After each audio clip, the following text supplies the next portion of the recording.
ഓം ശ്രീ ഗുരുഭ്യോ നമ. സാൻഡ്രമോൺ ആശ്രമത്തിൽ അമ്മയെ ഗുരുവായി സ്വീകരിച്ച ഒരു യുവതി കാർ പാർക്കിങ്ങിൽ സേവ ചെയ്യുന്നുണ്ട്. ഒരു മഹിള വന്ന് അവരെ കുന്നിൻചെരുവിലേക്ക് വേഗം ചെല്ലാൻ പറഞ്ഞു. അവർ ലോലിപ്പോപ്പ് മിഠായി നുണഞ്ഞുകൊണ്ട് അങ്ങോട്ട് നടന്നു. അപ്പോൾ ഇരുട്ട് തുടങ്ങിയിരുന്നു. കുറച്ചു കുന്നു കയറിയതേയുള്ളൂ. ഒരാളുടെ സഹായത്തിനുള്ള വിളി കേട്ടു. അവർ ഓടിച്ചെന്ന് നോക്കി. അരണ്ട വെളിച്ചത്തിൽ അവർ അത് കണ്ടു.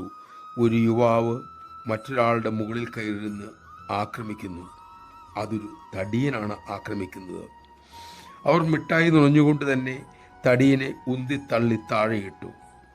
അതോടൊപ്പം അനങ്ങാത്ത വിധം ആ തടിയൻ്റെ കൈകൾ വളച്ചു പിടിച്ചു. അയാൾ കുതിരാൻ ശ്രമിച്ചപ്പോൾ അവർ പിടുത്തം മുറുക്കി. അയാൾക്ക് അനങ്ങാൻ കഴിഞ്ഞില്ല. അപ്പോഴേക്കും സെക്യൂരിറ്റിക്കാർ ഓടിയെത്തി അയാളെ പിടിച്ചു കൊണ്ടുപോയി.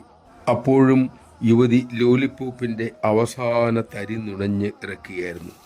തനിക്ക് ഒരു പരിഭവമില്ലാതെ എങ്ങനെ ഇത് ചെയ്തു എന്ന് അവർ ചിന്തിച്ചതുമില്ല. അതുകൊണ്ട് തന്നെ അവർ ആരോടും ഇത് വലിയ കാര്യമായി പറഞ്ഞതുമില്ല. വിവരം എന്തൊക്കെയാണെങ്കിലും അമ്മ പതുക്കെ അറിഞ്ഞു. ആ സംഭവത കേട്ടുകഴിഞ്ഞപ്പോൾ അമ്മ എല്ലാവരും കേൾക്കെ പറഞ്ഞു, ഒരു ഭ്രാന്തൻ കുറച്ചാൾക്കാരോട് പോരാടിക്കൊണ്ട് നിൽക്കുന്നു.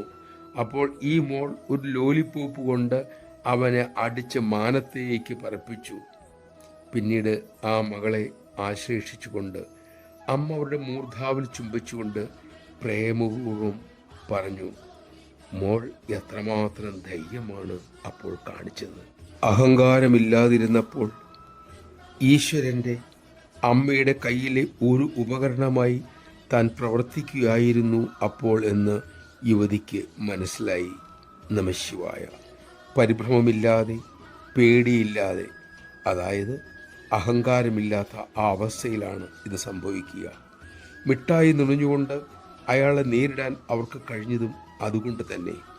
അപ്പോൾ അവരിലൂടെ അമ്മയുടെ ശക്തി, ഈശ്വര ശക്തി തന്നെ പ്രവർത്തിച്ചു.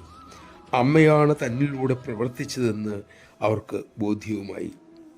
അമ്മയുടെ തൃക്കൈയിലെ ഉപകരണം എന്ന ഭാവം പുലർത്താൻ നമുക്ക് കഴിയട്ടെ. അങ്ങനെ അമ്മയുടെ കൃപ നമ്മിലൂടെ കാര്യങ്ങൾ ചെയ്യട്ടെ. എൻ്റെ എന്ന് തോന്നുമ്പോഴൊക്കെ അതിനെ തിരുത്തുവാൻ നമുക്ക് കഴിയട്ടെ.